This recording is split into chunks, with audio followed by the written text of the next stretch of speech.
While most people believe their lives are shaped by circumstances, by luck, by timing, by other people, that belief may be comforting, but it's totally wrong.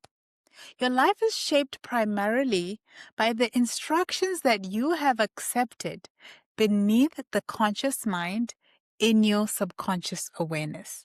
The subconscious mind retains everything that you've gone through. It remembers what your nervous system has learned, what environments you've been in, and feelings and reactions that we get. So really, the path that feels unsafe, if we have to look more logically, it feels unsafe. We don't know for sure that it's unsafe, but it's unsafe because our subconscious mind is noticing patterns that we recorded and probably have already forgotten. Today's episode is a foundational explanation of the subconscious mind, what it is, how it works, and why it quietly determines your habits, your decisions, your confidence, and what you believe. According to what you believe in your subconscious mind, what is possible for you becomes an option. In this episode, I'm going to unpack the insights that I've learned from the book by Joseph Murphy, PDD, Power of the Subconscious Mind. It's not mysticism or woo-woo, not motivational hype, though I really do love a good motivational speech, but this is about how your body and your system actually works. They say knowledge is power, but I say that knowledge is potential power because knowledge is just information.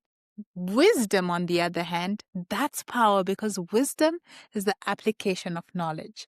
Just knowing something without applying it in your life is really useless. So having that empowering information and applying it into your life, that's wisdom. That's power. You just have the knowledge and you don't apply it well, you become a knowledgeable fool. So what is the subconscious mind? The subconscious mind is the non-conscious operating system of the human psyche. So it stores our learned beliefs, our emotional patterns, memories, habits, and automatic responses. And then it executes them without deliberate thought. It doesn't reason. It doesn't analyze the information and decide whether it's good or not. It doesn't even argue with us when we come up with crazy theories. What it does is that it accepts what it's been given and then it just functions unconsciously. So it controls our behavior, decision making, the defaults that have been previously accepted from when we were growing up. And its role is far simpler and far more powerful. The subconscious mind records, stores, and executes in simpler terms. So everything you repeatedly think, feel, or say, emotionally experience, that is all influenced by stored information. Your conscious mind sets goals, your subconscious mind runs the program. That is why people often say things like, I don't know why I keep doing this. I am not sure how I end up in the same position and I don't know how to change, even though I want to change. I consciously want something different, yet I end up in the same place every time. Lifestyle choices, substance abuse, financial goals. What we are describing is not failure. It is really subconscious consistency because the subconscious mind doesn't care what you want. What it does is it looks at the information that is stored and then it executes, right? So that's where the difference comes in. And that's why the subconscious mind is such a powerful force because it governs our habits, our emotional reactions, and our sense of identity. And your default response as well to opportunities and threats that were put in early in our psychology and in our psyche. So, Sigmund Freud described how unconscious drives tend to shape our behavior. Another scientist, Carl Jung, explains it like this. He explains that our internal narratives and patterns guide perception, and then our perception guides actions. So modern neuroscience also confirms the same principles, but in simpler language. What it says is most of what you do is not consciously decided. Your brain prioritizes efficiently. So once a behavior or a belief is learned, it becomes automated. This is why willpower alone rarely creates that lasting change. You cannot outwill a program that is already running in your subconscious mind. So this all seems unfair because we may feel cheated by our programming, but the subconscious doesn't discriminate. It's amazing to think. I'm so fascinated. But one of the things that really clicked for me is that the subconscious mind accepts whatever the conscious mind repeatedly presents to it. Doesn't evaluate the truth, it doesn't judge or question if this is useful or accurate. It only responds to repetition, to familiarity, to the emotions that are charged. Like if a person continuously thinks, I'm not confident, I struggle, this won't work for me, guess what? The subconscious mind accepts those statements as instructions, and then it continuously does things to prove the statements, causes behaviors that then are aligned with the statements that you have actually said to yourself. So the subconscious mind is literally not against the person. What it does is do exactly what the programming has trained it to do. It responds to the training. So it's super efficient. And what's fair is that we all have the power to reprogram our subconscious mind. You know, I have started using these principles in my life over the last few weeks, and I will be reporting to you once I have the results of my new programming. But I'm really working on my exercise and fitness habits, on my idea generation, my income generating abilities, as well as relationships with my family and friends. So I've written down the beliefs that I want to start adopting, and I will be saying them with emotion and repeatedly mentioning them to myself. So one key aspect again that we need to grasp is that emotion is the language of the subconscious.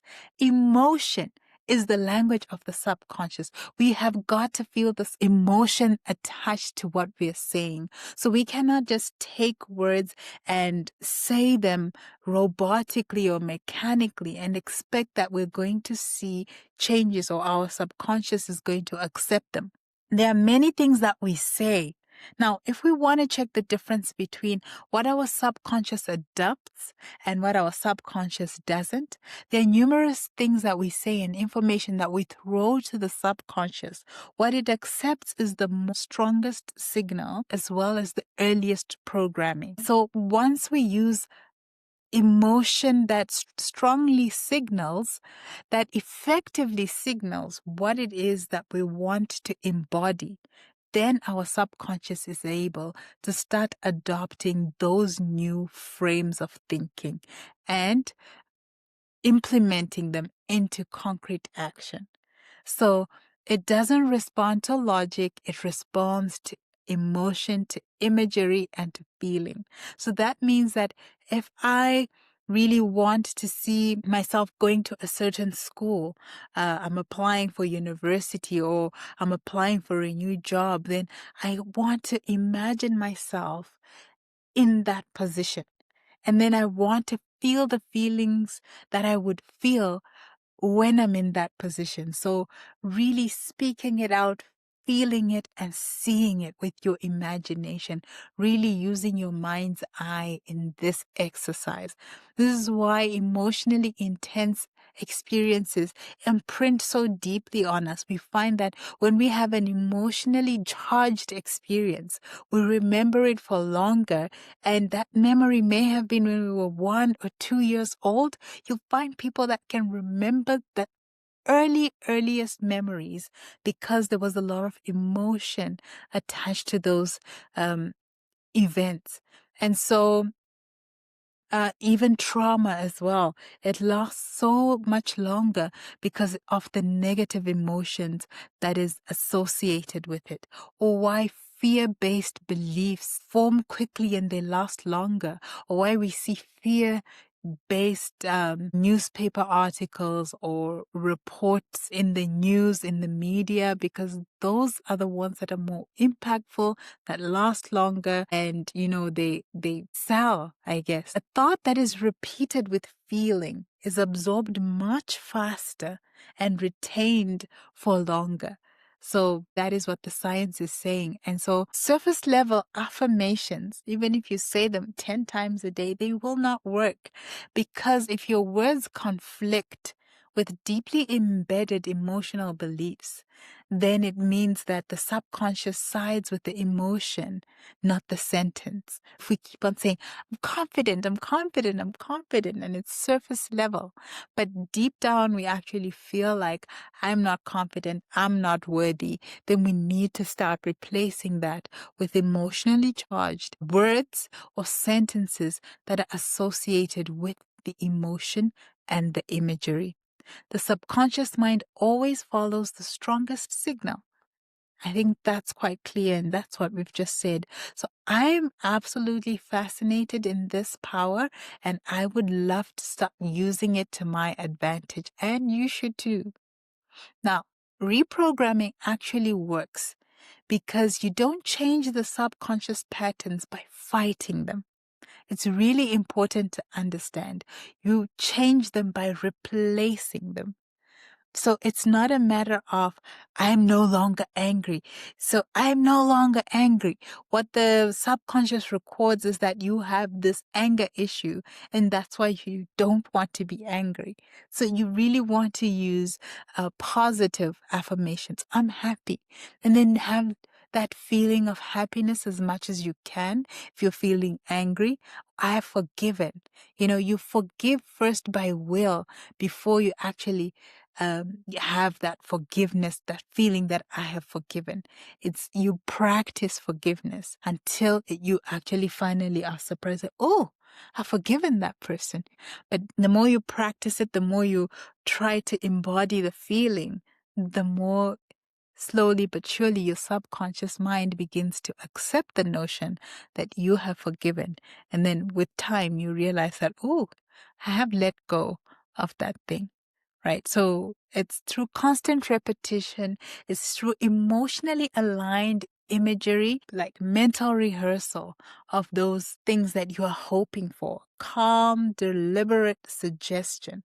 And research has shown that the subconscious is most receptive when the conscious mind is relaxed, right? The conscious mind is relaxed. So modern psychology calls this a receptive or suggestible state.